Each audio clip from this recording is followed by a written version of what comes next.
Greetings, Woden's Day World News. We'll start with Grigor in the US.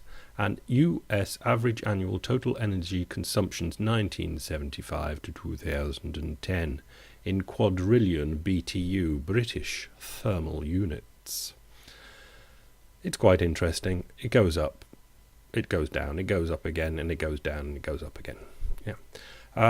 It's worth reading what he says. One of the more interesting snippets from the article is that the US has shipped its manufacturing jobs overseas, so the energy is not going into manufacturing anymore. That energy is being done in China, but still the US goes on consuming the energy in consumption. But you can see it's kind of leveled off now. It's roughly where it was in the year 2000. And generally it's accepted that to be growing, you generally need to be using more energy. Moving on. These are total loans and leases, commercial banks loans from the St. Louis Fed. Up the side there, Access, you can see in 1975 it was 500 billion.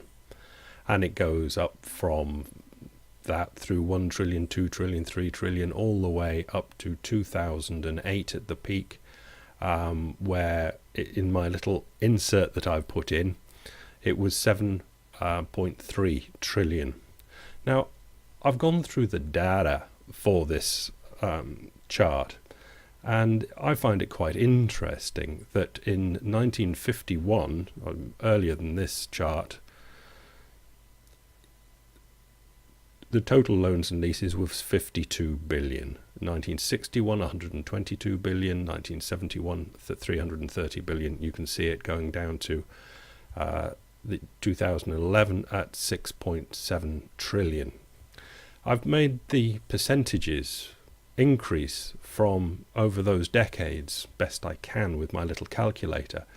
And we see from 51 to 61, it was a 240% increase.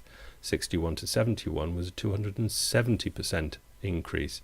71 to 81 was a 290% increase.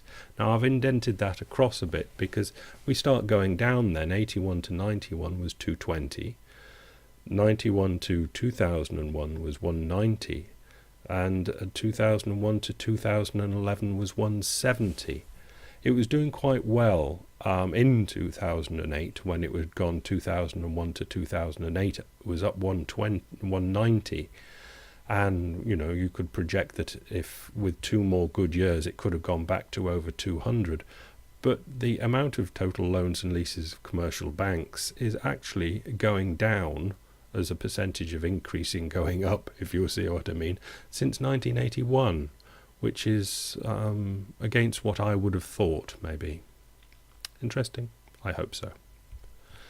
Bruce Crasting, the United States. We want our secrets kept secret, FHFA director. So, what have we got here? The administrator of Fannie and Freddie, Edward DeMarco, had this to say yesterday regarding a bill to open the GSEs, that's Fannie and Freddie, to the FOIA.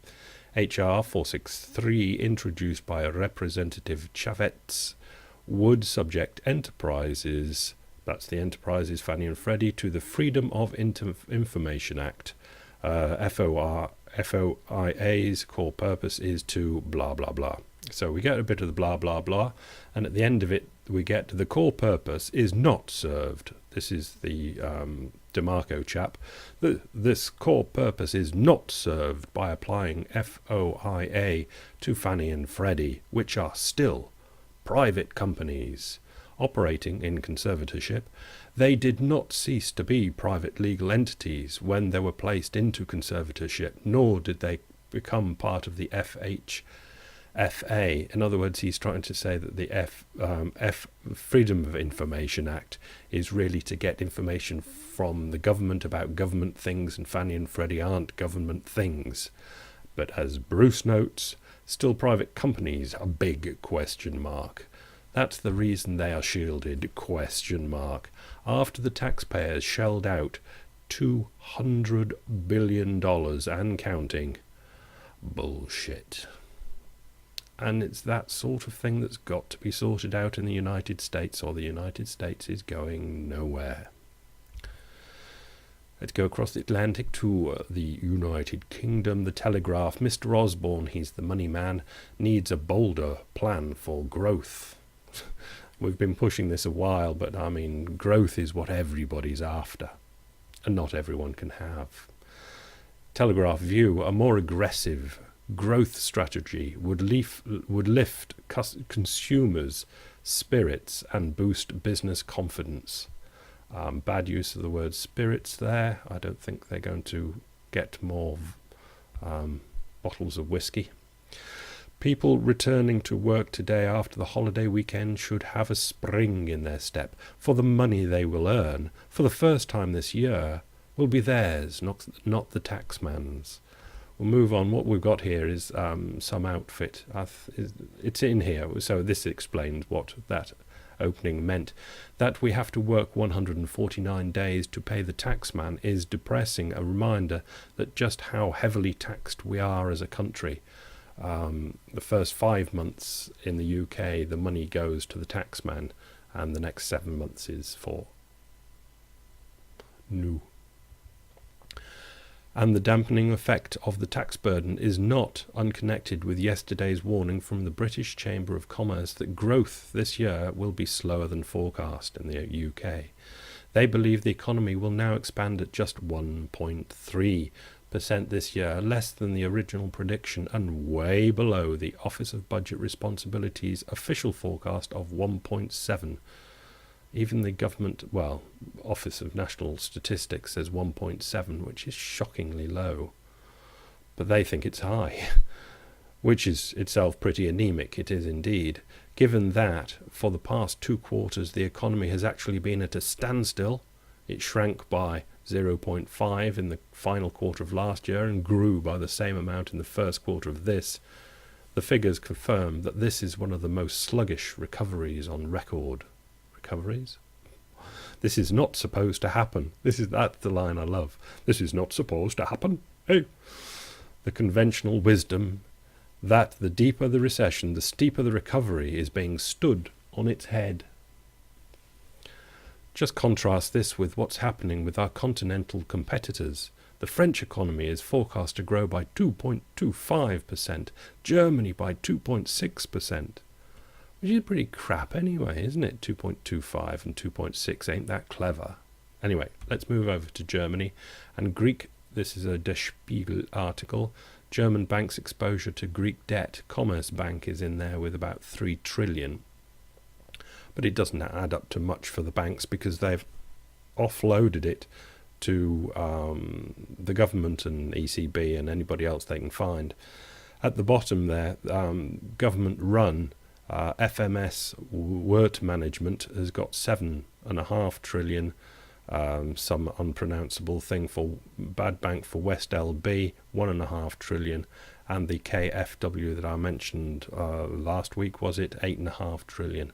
The German government has already taken on board about 16 billion in Greek bank liability exposure. Another Der Spiegel article. Was I going to read all this? I suppose I was. Since the beginning of the financial crisis, banks in countries like Ireland, Portugal, Spain and Greece have unloaded risks amounting to several hundred billion euros with central banks. The central banks have distributed large sums to their country's financial institutions to prevent them from collapsing. They have accepted securities as collateral, many of which, to put it mildly, not particularly valuable as collateral, risks transferred to the ECB. These risks are now on the ECB's books. That's the European Central Bank's books, which is now worth about 2 trillion euro, I think. These risks are now on the ECB's books because the central banks of the euro countries are not autonomous, but rather part of the ECB system. When banks in Ireland go bankrupt and their securities aren't worth enough, the euro countries must collectively account for the loss. Which is fair, isn't it, in a club? Germany's central bank, the Bundesbank, provides 27%, just over a quarter of the ECB's capital, which means that it would have to pay for more than a quarter of all losses. Better be good stuff then, eh? For 2010 and the 2 ensuing years, the Bundesbank has already decided to establish reserves for a total of €5 billion to cover possible risks. Will it be enough? We think not. The failure of a country like Greece, which would almost inevitably lead to the bankruptcy of a few Greek banks, would increase the bill dramatically. More than a few Greek banks. Greek people are piling their money out of Greek banks at the moment. If everything goes down, the Greek banks they'll open the doors and find nothing left in there. A few Greek banks would increase the bill dramatically because the ECB is believed to have purchased Greek government bonds for $47 billion. Besides, by the end of April, the ECB had spent about $90 billion on refinancing Greek banks, so nearly $150 billion there in liabilities, and Germany's on the line for a quarter of that. Well, it won't all disappear, but a quarter of a half of that, but it still mounts up to a lot of money that the taxpayers of Germany would have to pay for. Happy? I don't think so. So what are they up to in Germany? They are phasing out nuclear power. German Chancellor Angela Merkel has said a decision to phase out nuclear power by 2022 can make her country a trailblazer in renewable energy. So it phased out by 2022, and note under that caption, Germany has relied on nuclear power for almost a quarter of its energy. So it's going to phase out a quarter of its energy supply by 2022 and replace it by windmills and things. Good luck. Bye.